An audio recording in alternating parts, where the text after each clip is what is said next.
रात के भयानक अंधकार को चीरते हुए ट्रक रफ्तार से भाग रहा था। हड्डियों को पिघला देने वाली सर्द रात अपना कहर ढा रही थी। रात के ठीक 12 बज रहे थे। रास्ता खुला था मगर सुमशान था। ट्रक की हेडलाइट सड़क के काले घने अंधेरे को पूरी तरह दूर करने में नाकाम थी। आधी रात के बाद ही अब्बास को गाड़ी ड्राइव करने का मजा आता था। ज्यादातर इस वक्त सड़क बिल्कुल सुमशान मिलता थी, जिसके कारण उसे अपनी मर्जी के मुताबिक गाड़ी भगाने का मौका मिल जाता था। ऐसे वीरान रास्तों पर उसका रोज का आना जाना लगा रहता था। आधी रात के बाद लूटपाट की वारदातें आम बात थी। हालांकि अब्बास किसी से डरता नहीं था। रोज की तरह आज भी उसी रफ्तार से वह आगे बढ़ रहा था।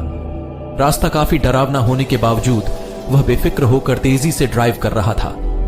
ठीक उसकी बगल में अब्बास का बेटा ठंड से बचने के लिए कंबल ओढ़कर सोया था।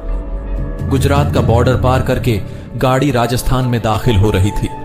अंबाजी होकर आबू की ओर आगे बढ़ने वाला रास्ता टेढ़ी मेढ़ी पहाड़ियों से गुजरता था। राजस्थान में एंटर होते ही बॉर्डर पर आने वाले छोटे से शहर को क्रॉस करते उससे पहले ही एक हादसा हो गया।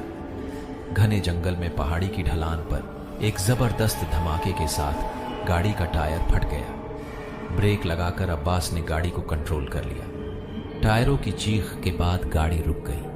रात के अंधेरे में बैठों के डरावने चेहरे किसी राक्षसी कंकाल की भांति लग रहे थे। निशाचर जीवों की आवाजें उसे बिल्कुल भी ठीक नहीं लग रही थी।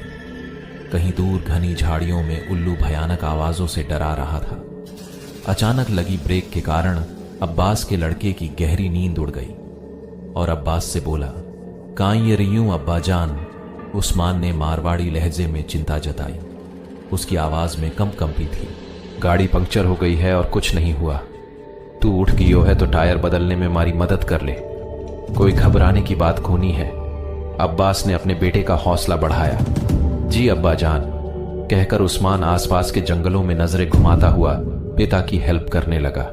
किसी डरावनी कहानी से ये माहौल कम नजर नहीं आ रहा था।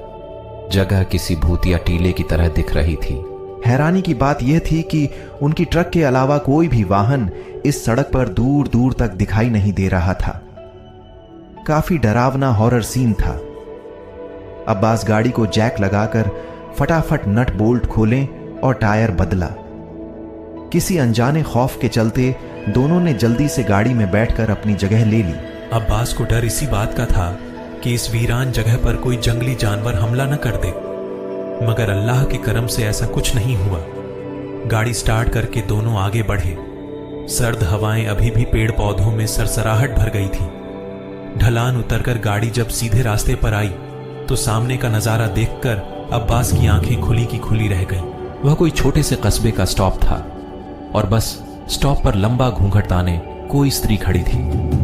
हॉरर मूवी के सीन का नजारा देखकर अब्बास बुरी तरह सहम गया।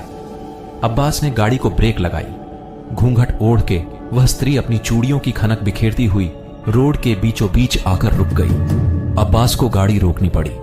उस अजनबी स्त्री का चेहरा देखने की अब्बास की कोशिश बिल्कुल नाकाम रही। मुझे अगले स्टेशन तक ले जाइए प्लीज, अंधेरा बहुत हो गया है। और दूसरी